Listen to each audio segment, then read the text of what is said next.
Welcome everyone to the L7C podcast NBA edition. Today we are at the halfway point of the NBA season, so giving you an update on what's been going on, where we're at, and where we're heading post this All-Star break that's going to be happening next week at the time of our recording.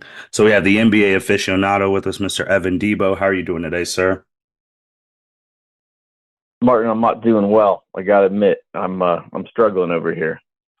Struggling. What's struggling? And also, by the way, first pod of 2024. Happy New Year. Happy New Year to you. First one of 2024. I'm struggling because I just can't take so much Cavs winning. The Cavalanches, the Cavs landslides, the just running away with it. 16 of 17, number 2 seed in the East. I can't take it. Eight So much to deal with. 8 game winning streak currently as of right now. It is amazing what happens when you get all your horses back healthy. And even when they weren't healthy, they figured out a way. Now, some soft parts in the schedule absolutely helped here and there, but I'm tired of hearing that from the national media when they try to put an asterisk on it. We took 2 or 3 from the Bucks in this stretch.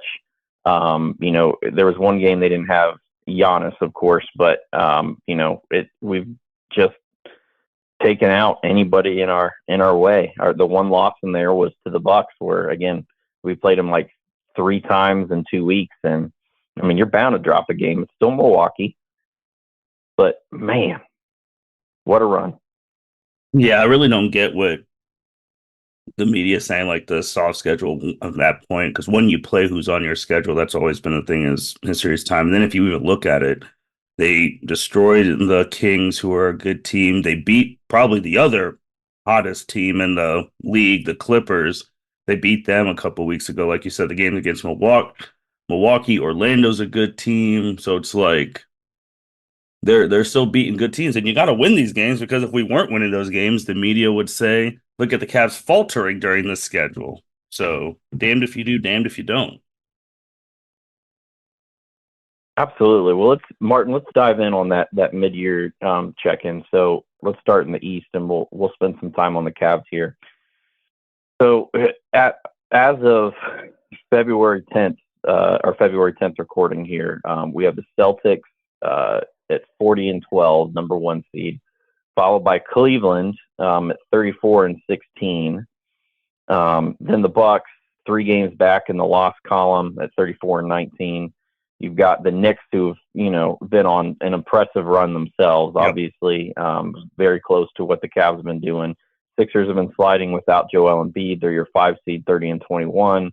Got the Pacers, 29-24. The Heat at 28-24. Magic at 28-24. And then your other 2 potential play-in folks, the Bulls and Hawks, 25-27, and 23-29 out in mediocre land. So, from my perspective, the Celtics, I mean, again, they're your best team in the East. I mean, they've just got it so many different ways. The acquisition of Jrue Holiday. I mean, Jrue has not been scoring the ball as he should, but the emergence of Derek White and that scoring ability. But we all know Jrue's there for his defense. The depth with Sam Hauser shooting off the bench and Peyton Pritchard providing valuable minutes, and then just obviously what Kristaps Porzingis has done, and he stayed healthy. So they've been an impressive ball club. A lot of questions coming in the season with Joe Mazzulla, some of his rotation, some of his lack of ability to call timeouts in his first year last year. So, I mean, obviously it'll be a moot point once we get in the playoffs and stuff changes, just like for the Cavs when, they were unable to rebound and be physical with New York, and they were a first round exit last year. Provided, people with a lot of question marks for stuff. But yeah, I mean, in terms of the Cavs, I want to dive a little bit into just kind of the job that JB has done, managing minutes with so many people out. So you have Darius Garland, getting popped in the face in Boston, had to have his jaw wired shut. Missed a number of games, lost weight because you can only drink through a straw. Evan Mobley with the light knee scope was out for a while too. and it was the Donovan Mitchell and Jared Allen show for the majority of the stretch. You had Tristan Thompson playing some huge minutes, physical minutes, menacingly setting screens for these shooters.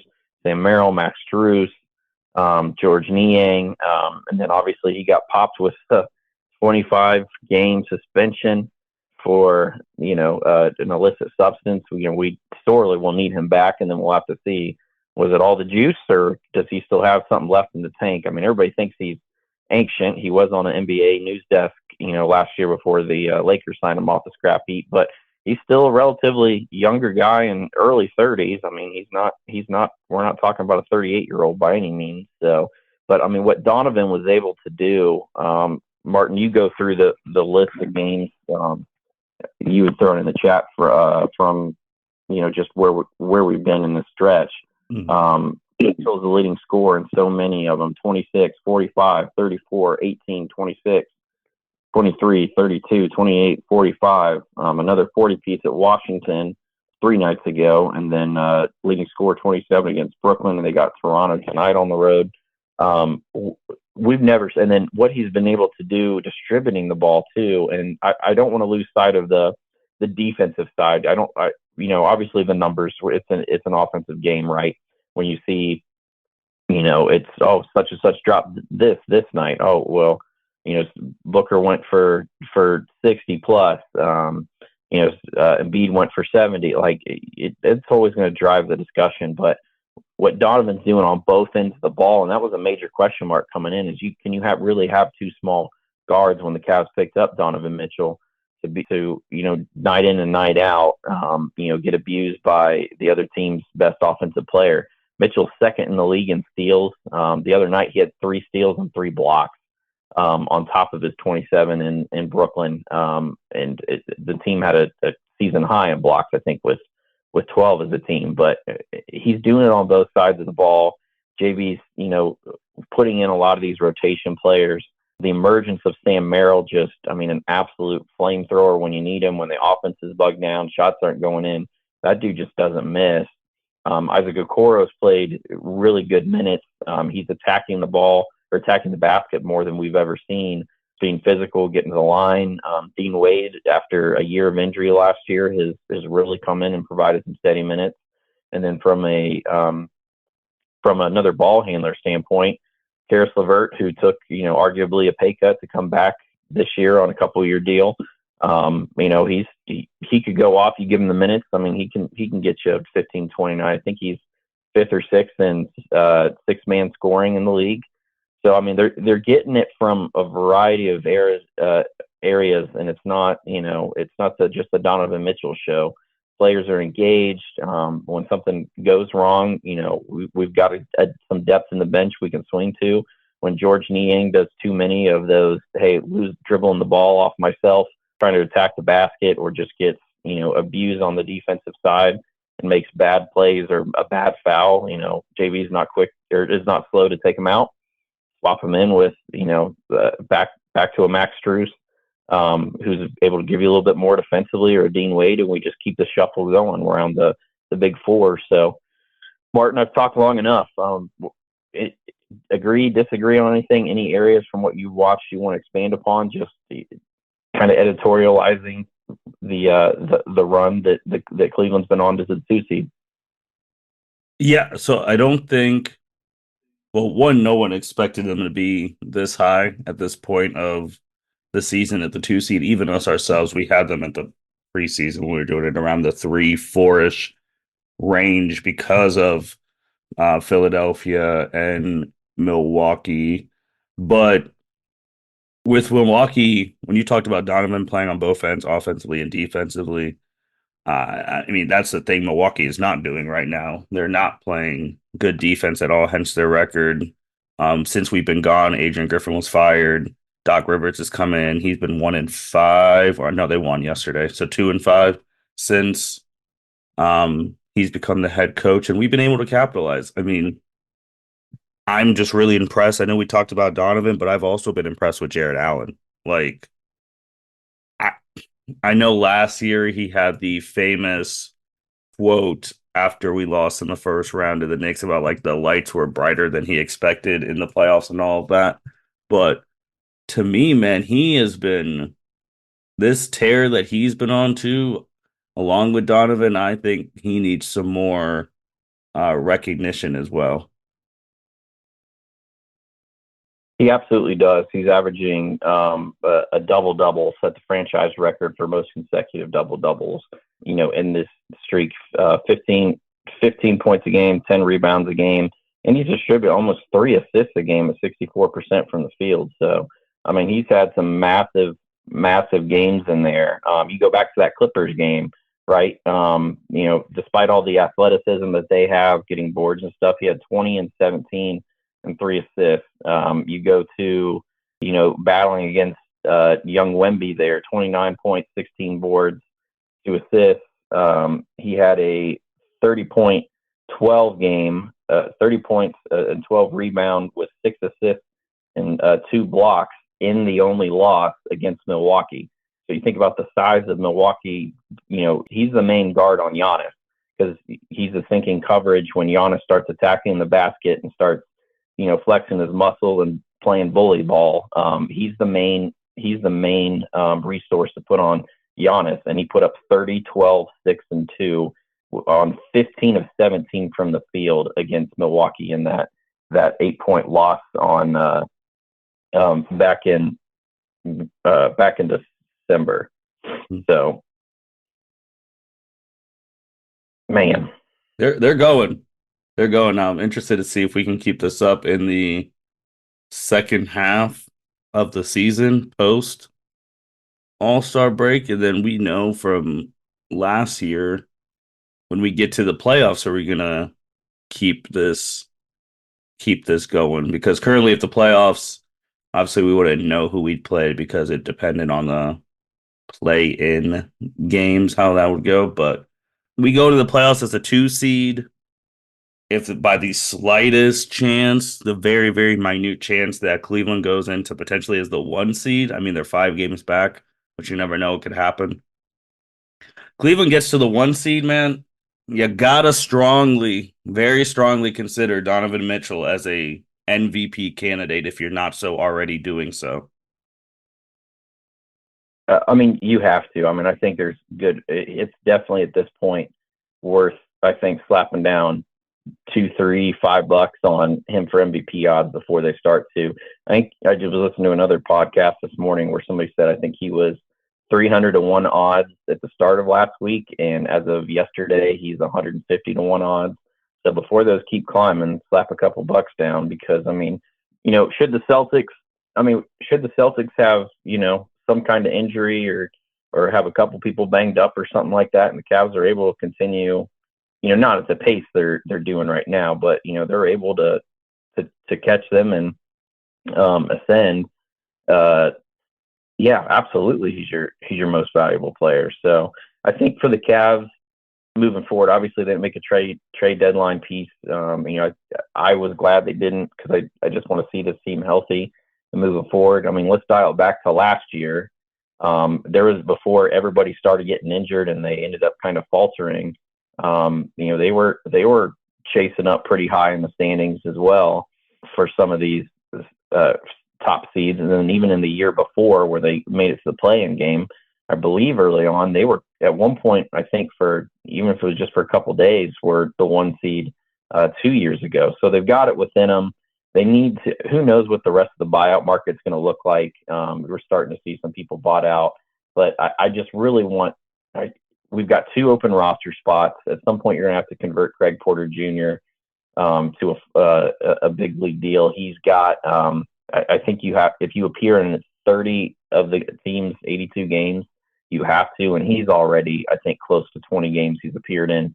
So, I mean, that's going to be a given as one of your roster spots. And then, buyout wise, I don't know who it is, Martin, but I just, not knowing, what you're getting back with Tristan Thompson when he's back for the, close to the playoffs, but just another big body in case, Allen or Mobley get caught up in foul trouble for the Embiid, for Milwaukee, just to have some more front court beef, more or less, to to throw at some of those folks. That's the one piece I think we need is just another big, but we'll see how that goes. Martin, as we look through the rest of the East real quick, shifting away from the Cavs, what else stands out to you on how some of the other teams have performed? Well, I mean, I already talked about Milwaukee. It's crazy at 34-19. These past couple games have been disappointing, and just like future projecting the way they don't play defense and the way they keep losing this team. If Milwaukee doesn't get it together and it holds serve throughout the second half, and they have to play Indiana in the first round, I honestly think Milwaukee's going to go home. Like, I just think you need to play defense when you go to the playoffs. Like, offense can carry you oh so far, but their defensive effort is very lackluster. Fourth, the Knicks, like we already talked about, they've been balling. Brunson, he's really good, and I think they won the trade. I know we'll get to the trade deadline and all that stuff, but I think they're really good. I mean, the Sixers without Joel, they're slipping, but Tyrese Maxey's really good. Besides that, everything else is holding serve. I mean, Miami, Orlando, Chicago, Atlanta. I mean, these are all teams we expected in this playoff thing. I just don't think anyone expected the Cavs to be 2 and the Knicks to be 4 right now. Yeah, I mean, New York. New York is. I mean, we still got the bad taste in our mouths in the playoffs last year, but what they were able to do. You've got this Toronto fire sale that they were able to capitalize on part of that. The Pacers on the other half, where you acquire OG Anunoby for less than what people were asking last year. I mean, famously, it was like floated that Toronto turned down like potentially like 3 firsts from Memphis or another suitor for OG, and the Knicks didn't have to give up a whole lot draft capital wise. So they send RJ Barrett to Toronto. They send quickly to Toronto. They get back OG and Precious Achiuwa for some front court depth too. And then they made some splashes at the trade deadline, which we'll get to after we go through the West again. But I mean they've added to their roster. Jalen Brunson. I really don't know how you defend the guy. He's just so herky jerky in the lane, and then I mean he's so good at it's like Harden in a smaller body of just like he'll lunge into you and he's at the foul line. I mean there's nothing even when you get him stopped and he's on his pivot foot, he'll just spin and spin and spin until he draws the foul, and he gets it every time. Like I have no idea how to stop him. And then when you get the other folks rolling, Julius Randle's out right now, but you get him back. You've got OG. Dante DiVincenzo's playing out of his mind. I didn't see it coming. I mean, he's just starting 2 guard right now. Just impressive work. I mean, again, for the Cavs, you want to try to line this up where, if you can, you're seeing that team in the second or the third round of the East if you make it that far. And it's all about, again, trying to make sure you get home court for the first 2 rounds and getting one of the top 2 seeds, because the difference between 2 and 3 is much greater than the difference between 1 or 2 if you have to concede, hey, we're not getting the 1 seed. Boston's so far ahead. So agreed. Let's shift west. Maybe another surprise. Minnesota, 36-16, followed by the Thunder and Clippers. So a couple of those ones. So Clippers have played 2 less games than the Nuggets, who are right behind them. It's just, just fascinating here to see where we've been so far. But Martin, I mean, you got Ant playing out of his mind. The 2 big stuff with Minnesota is working all right. Shai Gilgeous at number 2 is doing phenomenal. Just wow. And then you go down Suns. Definitely probably a tale of too many, or just again not enough depth. Brad Beal missed the first chunk of the season for a while, and then you've got Kings at 6, Pelicans at 7, Mavs at 8, Lakers way down at 9, Jazz at 10, and then Golden State is 11. So fascinating. What are your thoughts on the West? Well, no one expected Minnesota to be up top. I think I think Anthony Davis playing this summer in those championship games with all the other NBA like stars and veterans really helped his game, and now he's figured it out, which is scary for the league. Like you said, him and the Twin Towers down there. We've said this before. Last year in the playoffs, the Timberwolves are the team that gave the eventual champion, the Nuggets, the most problems. So they went to 6 games against Denver. I mean, you got those big guys low. I mean, defensive prowess of Rudy Gobert, offensive prowess of Cat, who had a 60-point plus game these past couple weeks ago. I think they're very surprising. I mean, Oklahoma City Thunder, I personally thought they were going to be near the top. I mean, SGA is my personal favorite player in the league right now, and you saw from last year how they could be this year's Kings. Like they were knocking on the door, and now they're here. Like they got a Gordon Hayward at this trade deadline too. We'll see how that goes. Clippers, it's kind of crazy because when the Harden trade happened, they started like 0-6, but as we know, being Cavs fans, Tyronn Lue, one of the best coaches, maybe if not the best coach in the league, rode that ship. And then there was a point this past week they were in the number 1 seed, but because of more games played, things like that.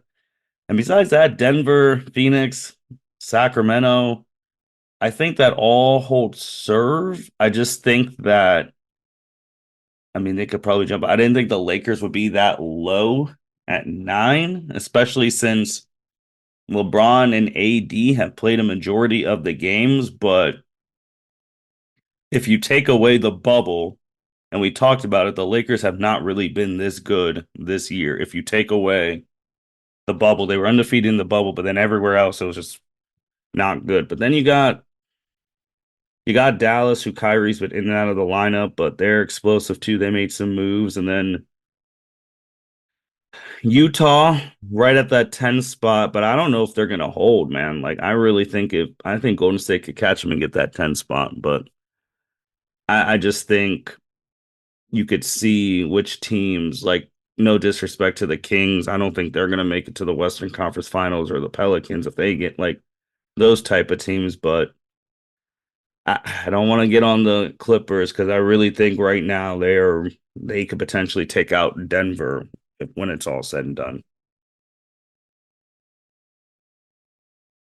Yeah, I mean the Warriors just. I mean, what an atrocious season. I mean, Hmm. obviously you have the Draymond stuff again of just, I mean, straight assaulting people, and we've got these check boxes the league has given him before he can return that involves, like essentially like anger management counseling and all those things. And then again, just poor performances across the board, some questioning of Kerr's rotation. There was some weird stuff with Kuminga in there, Andrew Wiggins. Just there's, I mean, if they could have dealt Andrew Wiggins, they would have, but there's no market for him right now. All those things considered, Steph Curry, we know, is good enough that he can get them back into the play-in. And the Lakers, for as up and down as they've been, I expect them to be in the play-in too. And they're Hmm. saying, we all saw what we did last year. We need to take it to the dance more or less. But and the craziest part is they're doing for the Lakers. They're doing this with a healthy Anthony Davis and LeBron James season. I mean, LeBron's 39; he'll be 40 in December. But you look around the rest of the roster. I mean, they acquired Gabe from the Heat, Gabe Vincent from the Heat, and he's been out and injured all season, so they haven't seen one of their what they thought was going to be a key addition. But you just seen some other things fall off for the Lakers, and you'll get a random night where, like, okay, well, LeBron and AD didn't play, and then they beat Boston in Boston. Like, I think a lot of that is just got to be part of it's on the coach. I think on Darvin, but I mean, they're unless something catastrophic happens, they're going to be one of those playing teams. I think between between 10 and what 10-7, 10-8, like those teams in that bubble. So somewhere in that range. But looking up Mavs, they're going to be in there too. The Kings have definitely split a little bit, I think, this year, especially on the defensive end, which is tough to see with Mike Brown coach team. You normally associate him with defense, but they've definitely split a little bit. But the way things are carrying now, I really don't see much change in the top four, Martin, in the West. We've got a lot of body of work here for Timberwolves. This is 52 out of 82 games already played. That they're 36-16, and they've been doing really, really well. And the Thunder with the recent acquisition too, we'll talk about in a second. We'll see if that provides some veteran leadership where those young pups might need it. Agreed. I do think it's exciting that we have these newer teams up top, especially like the Timberwolves and Thunders, because they both have very young stars who are becoming more prominent to the casual NBA fan now, which I always enjoy. Martin, let's talk trade deadline. All right. We alluded to it earlier. Kind of, really outside of the Knicks, kind of a mediocre trade deadline.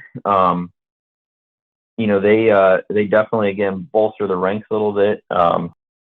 There's a good funny bit with some of the guys that's popped up a couple times on the Ringer podcast about when in doubt, trade with dumb teams, and dumb teams are usually at the bottom of the standings who give up stuff for nothing. And that was kind of the piece with the Knicks acquiring Bogdanovich and Alec Burks from Detroit, a bottom-dwelling team, and they gave up Evan Fournier. They gave up Ryan Arcidiacono, who I think had just set the record for most games played without scoring a point. I think it was up to 20 or so. Malachi Flynn they just got from Toronto. They flipped. Quentin Grimes they give up, 2 future seconds and cash considerations. I mean, the market you would have thought for Bojan Bogdanovic, should have been probably a first for Detroit. Alec Burks, he had a quick cup of coffee with the Cavs. This is now his 7th or 8th team he's been on. He's on the Jazz for a while before. He was actually on the Knicks previously, but you get both of those and, don't have to touch any of your picks. I mean, they are well positioned here. The front office does a great job. So now you add those 2 shooters around, your core folks, and they're definitely the winners of the trade deadline. And hey, let's rob the bottom of the East sweepstakes. And Detroit was a more than willing participant in making another dumb decision, just like giving Monty Williams whatever $10 million a year, something crazy, for as bad as they've been. So that was one of my first takeaways. Yeah, it's the biggest trade of this trade deadline, which is saying something. I mean, not all trade deadlines have to be splashy. They don't. But when you could see that a team improved from the trade deadline, like the Knicks, Bojan, Burks, and then you got Brunson when Randall's healthy. Like you've already said at the beginning of this pod, New York is not a team you want to play early in the playoffs. That's a second round or conference finals team because they're very dangerous, man. They are. They could easily find themselves in the East Finals. I really think and obviously Milwaukee's going to have something to say about it. It's how bad is that defense going to be? They're just so long. Defensively that you'd think that, they're well positioned against anybody. But, the Knicks definitely got scarier if you're, a Cavs fan like the two of us are kind of looking at it. But, they really did a great job. Some other quick hits from trade deadline day. Celtics added some front court depth. So just what I was saying, the Cavs, I wish we just could have had one more big body. They get Xavier Tillman from, the Grizzlies after their awful season. And, they're down to like 8 or 9 active players they can have. You had the Morant suspension, then Morant comes back immediately out for the rest of the year with an injury. But they are now bottom dwellers in the West standings, but they gave up former Cav Lamar Stevens a couple seconds, and they've added some good front court depth there. Grizzlies also send off kind of a contract exchange, Steven Adams for Victor Oladipo to clear some space probably for the summer and 3-second picks. They receive as well too, and they immediately waive Victor Oladipo. Earlier on, you had the Heat picking up Terry Rozier for dumping what's left of Kyle Lowry. They also gave a lottery protected 2027 first.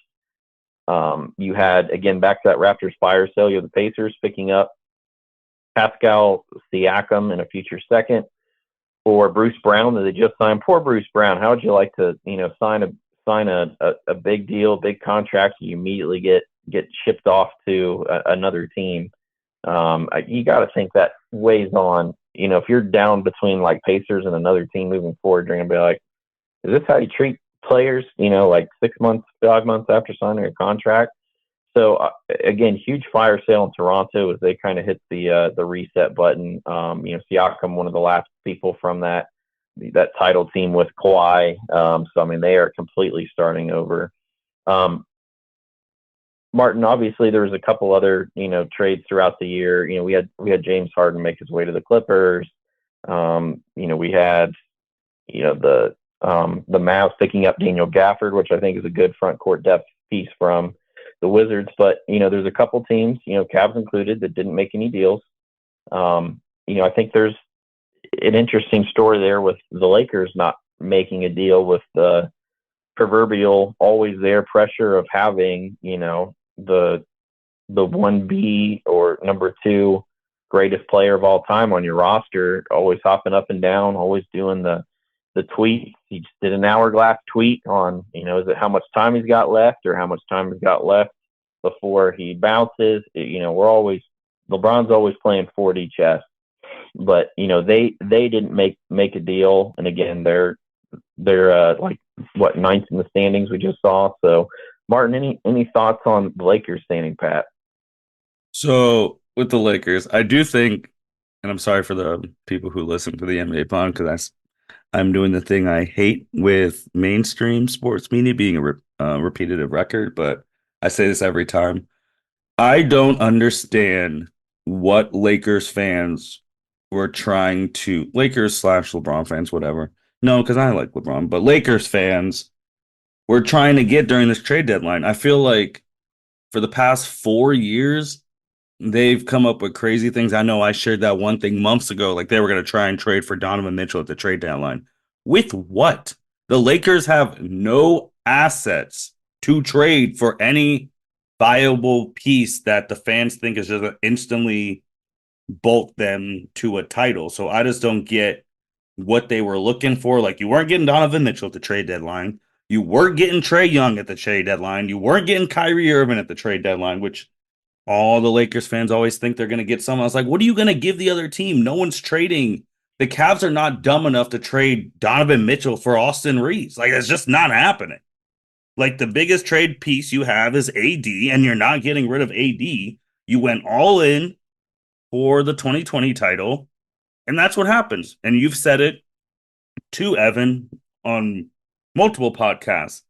When you have LeBron James, you go all in, and then once his time is up on that team or whatever, if you don't get it, you reap the benefits and you reap the repercussions. And that's just what comes with it. So you went all in to get AD, you got that title in 2020, and that's what you deal with until it's time for him to go.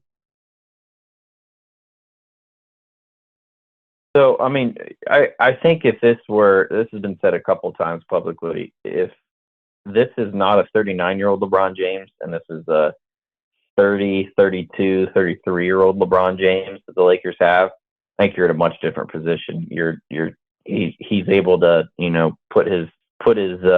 press his thumb Indy a little bit more, in terms of pressure. But so I mean, as you said, I mean, the Lakers have no assets. There was some conversation about, could there be a DeJounte Murray piece? So they're rounding out the end of living out the Anthony Davis trade from 2019. So this year, the Pelicans have their pick in 2024, but they could defer based on what the standings are and say, hey, we'd rather have your 2025 pick, betting that next year a 40-year-old LeBron James and maybe Anthony Davis has a little bit worse of a year, that you guys regress a little bit more. Don't forget LeBron has a player option. Dude could opt out and walk. Now, there's very little teams out there that could command, not that, some team wouldn't want to move some salary to figure out how to sign him. If LeBron's going to force his way there, he can find a way. But, there is still the potential of that. But so if I'm the Pelicans and you're basically, I can have their 2024 pick or 2025 I've got a bunch of young talent myself, partly because of this deal, partly because of the Milwaukee deal with Drew Holiday back in the day. I'm going to punt this can another 12 months in June and say, yeah, I'm going to bet on the Lakers being worse in 2025. And then after that, the Lakers can figure out where, and it'll be decided this summer. I mean, the Pelicans have to decide the 2024 pick or 2025, because the Ted Stepien rule comes into play where you can't trade successive years of draft picks.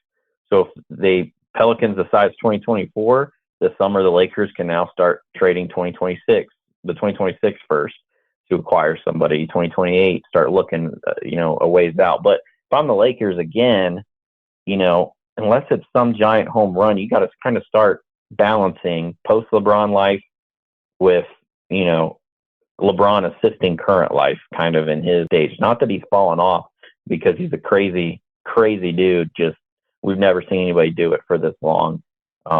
Continuing to do your 20 plus, 6 plus, rebounds, assists. But I mean, things definitely open up for the Lakers a little bit more this off season, but we'll see what the next few months look ahead, because this summer might get interesting on both sides as they get more draft capital to open up once the Pelicans make their decision.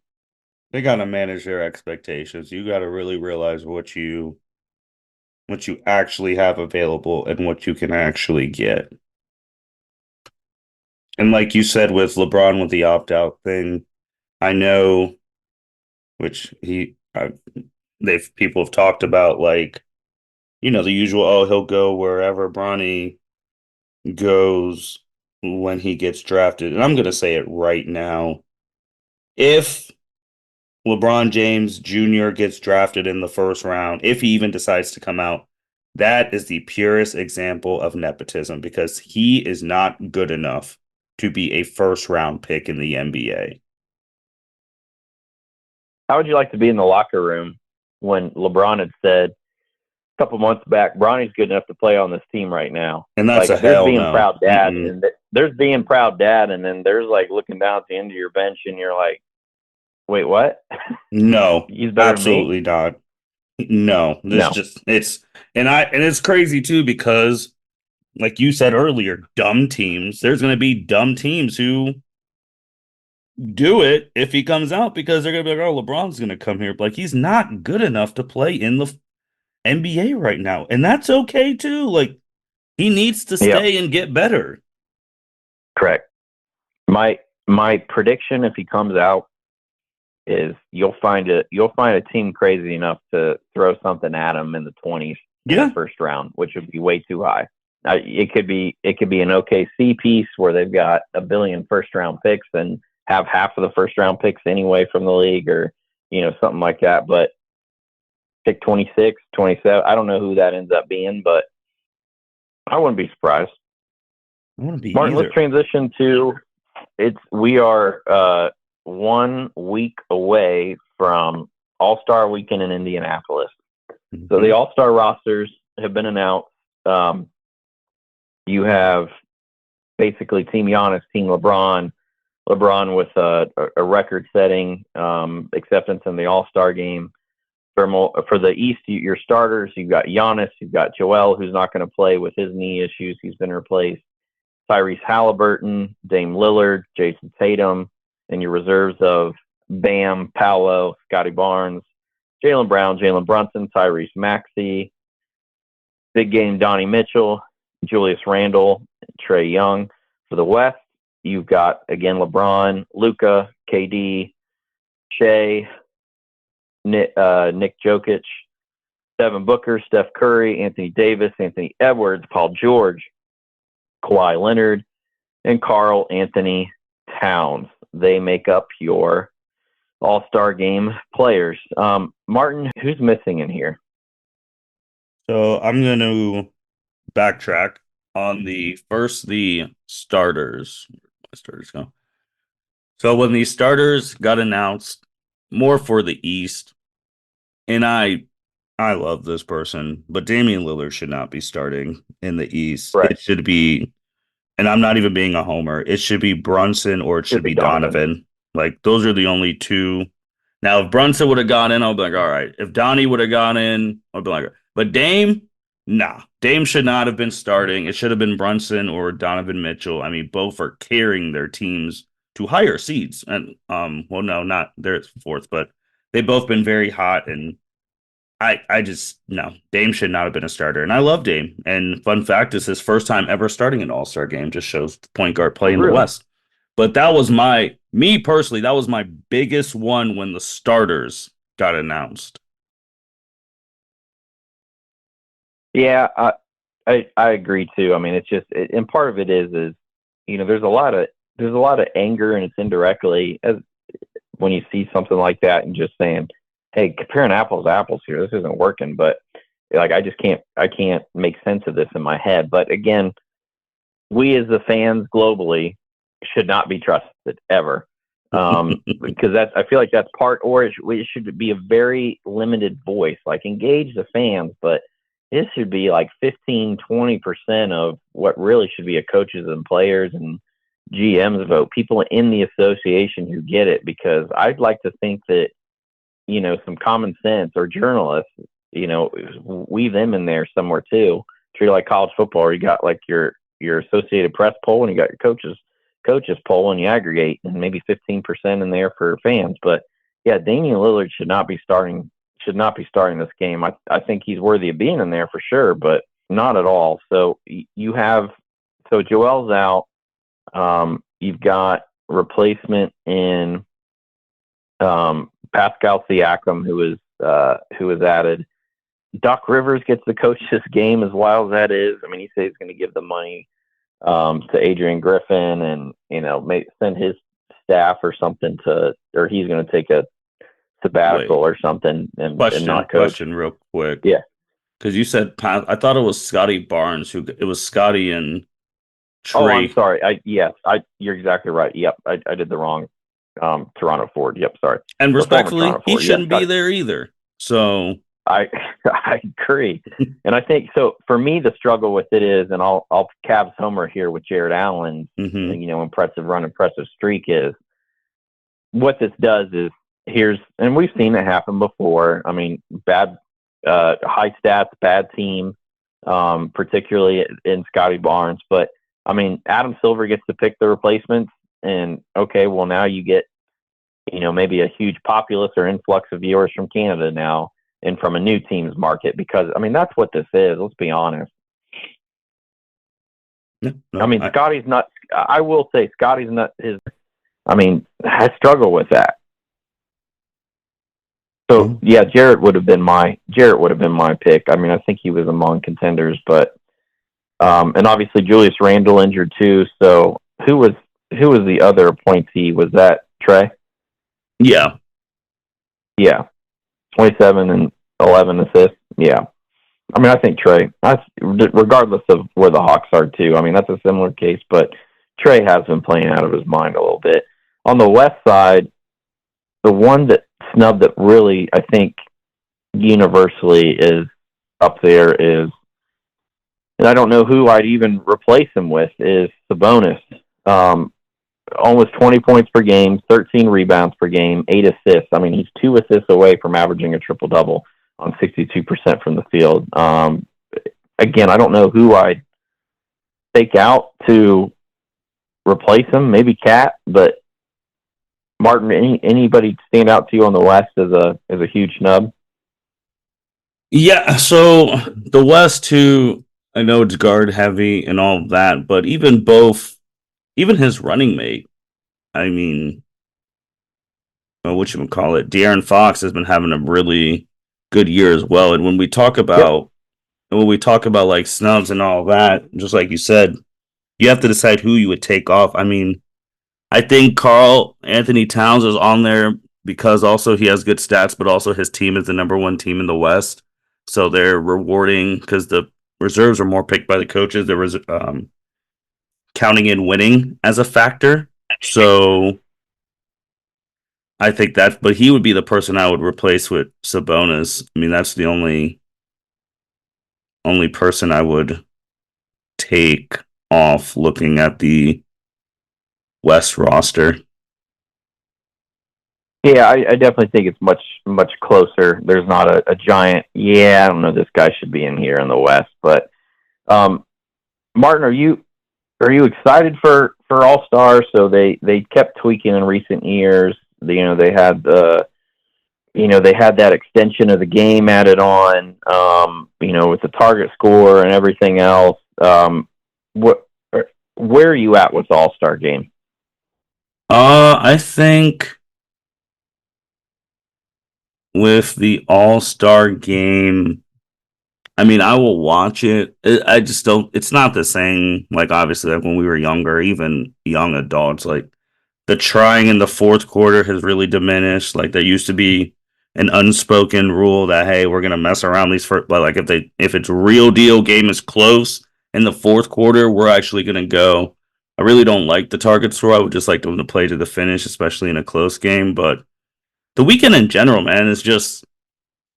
I mean, if there's no pop on the Saturday night with the 3-point shootout and the dunk contest and all that, you go into the game and it's like, all right, we're just watching just to watch a um glorified expedition exhibition game, which is fine. But I think what gets more diehard fans angry is that these guys, when people use the they don't want to get injured, but then they play harder in like their summer league games, like their summer stuff with these when they're playing against each other and they do the All Star game. I think that annoys people. I think you've I think you've got to incentivize it. I mean, the one that's been there for years is like have some pride in the conferences again, and let's go the old school baseball route, and winner gets finals advantage. Ooh, like home field, like the old base. Yeah, I mean, Whoever wins this game, because I mean, I think any year you're like, hey, there's 5 teams realistically that can win the title or even are in discussion, and you know it by All Star time, East and West. Like, listen, there's an argument here. If there's injuries or whatever else, maybe that 15 could vault themselves up, or maybe they just recently made an acquisition. But I think those players on those teams, and sometimes they'll get multiple players like Giannis and Dame and um, Booker and Durant, and I mean that those guys will play hard, and I think pride will drive the rest of the All Star roster to try to do that as well too. And then you've got coaches that are the leading folks in the pack for you. I mean it's usually a coach on one of the top teams on either conference that they're going to try to put themselves in position to earn that, and you earn that for your conference. Is hey, right now Boston has the best record in the league, but if the West comes out and hammers the East, sorry Boston, West gets advantage, and I think that's worth it. I really do. I also think too with the incentive, you just saw it because there were some teams, Lakers specifically, who were playing super hard for a meaningless play-in tournament. just because of some incentive, like the extra money, the first play-in tournament. Like you just saw it, so why can't you get that effort in an All-Star game if these players were playing that hard in for an exhibition? Like, I mean, that tournament does nothing for the regular season. I know we've talked about like, oh, how can they make it even more serious? But people were playing hard for that extra 500,000. So I think you should do that same thing for the All Star game. If you give, all right, here's a crazy one, and I'm not really serious, but it's interesting. New idea. You do the winner gets home court in the finals, Mm-hmm. and then the winning team also gets for players in that conference 3 games back from the awards qualifier, 65 game mark. So you can miss 68 games and still qualify. No, I like that because then you talk about the money and contracts there that, hey, if I suddenly am now eligible for first team all defense again, and I was already close, or I know I can take a game off when it's a back-to-back and I'm in Milwaukee after just playing Cleveland and my knee is absolutely tore up and killing me and I feel like I got to play, I could afford to take that off. Give me 3 games. Give me 3 games back. And it's a fluctuating 65 to 68 games. Sorry, it's a fluctuating. I had that backwards. It's a fluctuating 62 to 65 game minimum to be awards eligible. And so many of these players in their contracts, yeah, if you make first team all defense, there's an extra $400K, or you know what I mean. So I also think with that, for some players, they would play harder for their teammates, like a Tyrese Maxey, because his team would get those game back. So that could also help Joel Embiid and all of that stuff. absolutely. No, I like it. I like it. But speaking of that, with the games back, it's finally become a reality for some of these NBA players. Tyrese Halliburton, Joel Embiid, they've brought it up. I mean, about Joel Embiid, for people on his behalf, have brought up about, the load management rule that came into effect and saying it's not fair and all of that. I'm just going to quickly say, when Tyrese said this is what the owners want, I was like, I mean, this is what the TV people wanted because they got tired of hosting nationally televised games and you guys decided to take those off. This is what fans wanted because, again, we talked about it multiple times. Normal middle class family has to save up a lot of money to go to a big NBA game and get some good seats. So, I mean, you guys brought it upon yourselves.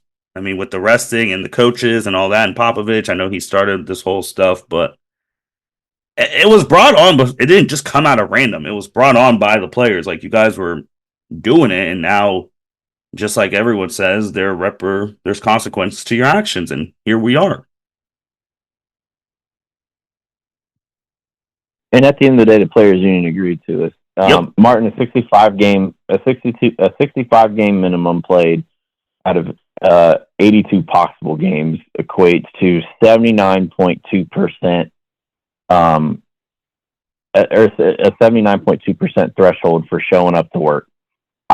I'd like to think you'll probably get in trouble if you don't show up at least to at least 79% of your day job, my day job. Like I would hope I'd be held accountable if I'm not showing up to that as the minimum. Again, it's different, right? I mean, there's a physical element there, and people get injured and hurt and those kinds of things. And I think even in regular work, there's coworkers and stuff that are going through medical stuff in any line of field, and sometimes if you get hit with the flu a lot harder year, or you've got a spouse with the flu or kids that are sick and all those kinds of things, and you'll have up and down years, but by and large, I don't think that's an unrealistic expectation to show up for at least 79% of your required days to work. Agreed. Just real quick, Evan, two more things really. Who's your first half season winner and losers? Ooh, that's tough. First half season winner. We could throw the Cavs already in that spot. Yeah, Cavs already in that spot. That's easy. If I'm going to add one more, I absolutely think um, uh, Oklahoma City is Mhm. is up there. I mean, just as they continue that rise, what both Jalen Williams are doing, J Dub, whatever we're calling. But I mean, what they've been able to do, what Shea's been able to do, what Mark Dagnall has been able to orchestrate with all these young kids, and not really having any front court size to do it. And you forget outside of Chet, but absolutely impressive. Losers, I think just we knew it was going to be an uphill climb. I think people were optimistic Memphis could stay afloat, but that's been tough to see. They absolutely are losers here. And I think not to beat up on the haves and have-nots, and especially the have-nots. I mean, I've got to have Detroit up there. This is an awful season. These are awful decisions that have been made at the trade deadline. I mean, the front office, Troy Weaver, all those folks have just continued to make bad decision after bad decision after bad decision. You could throw in acquiring Marvin Bagley, then sending him off again. Like, just what are you doing? So they're one of my losers for the season. How about you? Hmm. Um, man, let me look. Loser.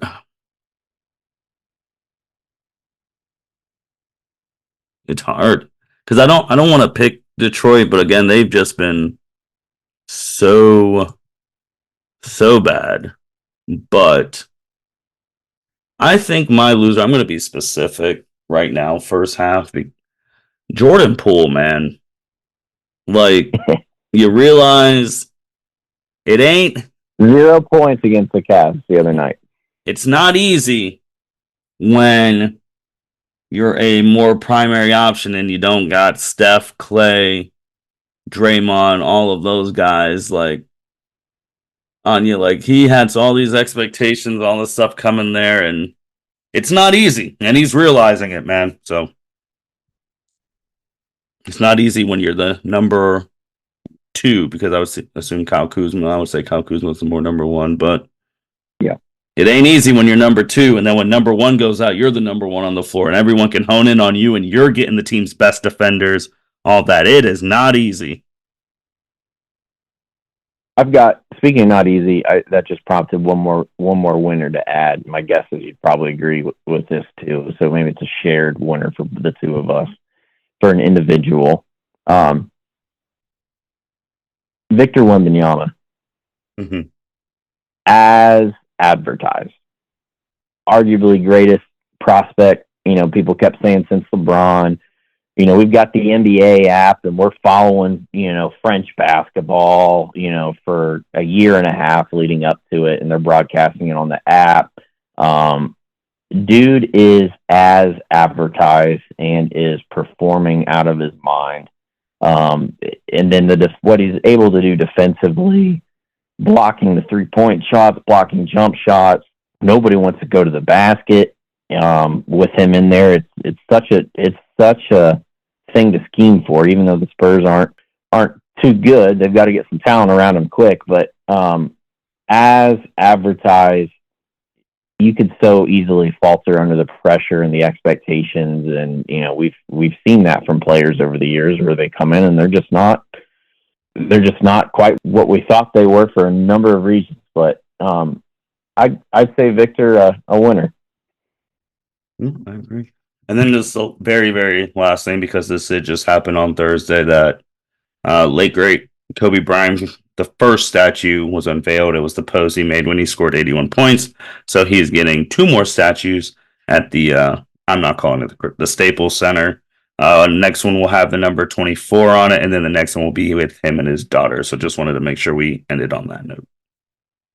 Yeah, I mean, I think well done doing multiple statues. Obviously, there are different eras of Kobe. Some video resurfaced yesterday I was watching about, somebody just asking him of like, who was Kobe with number 8 and who was Kobe at 24. And he talked about the harder road with 24 and, just that I always like to choose the harder road, all those kinds of things. But, I think the pose wasn't one of the ones that we all thought. Like, I think when we think of some of the iconic Kobe things, we think of, the standing on top of the scorer's table, with arms extended. We think about the turnaround, the iconic turnaround, fadeaway shot, the jersey in the mouth, all those things. But I mean, at the end of the day, there's a story to tell. They did it on 2/8/24. Great job by Lakers. And then, Vanessa Bryant saying, when previous conversations came up about this, he picked this. He wanted it to be this one, the point with 81, right after 81 against the Raptors. He wanted it to be this. And then that immediately shuts down all the naysayers that were expecting something else. Yeah. And with that being said, can't wait to see what the second half of the NBA season unfolds. All-Star break is President's Day weekend. So let's see how the 3-point shootout, the Steph versus Sabrina shootout, Rising Stars Challenge, the dunk contest, and the All-Star game. We'll see how that all goes out of. And then to everyone listening, have a great NBA All-Star weekend when this comes out. And with that being said, thank you everyone for listening to the L7C podcast. Signing out. Thank you for listening to this episode of the L7C podcast. Be sure to like, rate, review, and subscribe to the channel. Follow us on all social media platforms, and we'll be talking to you guys soon. Take care.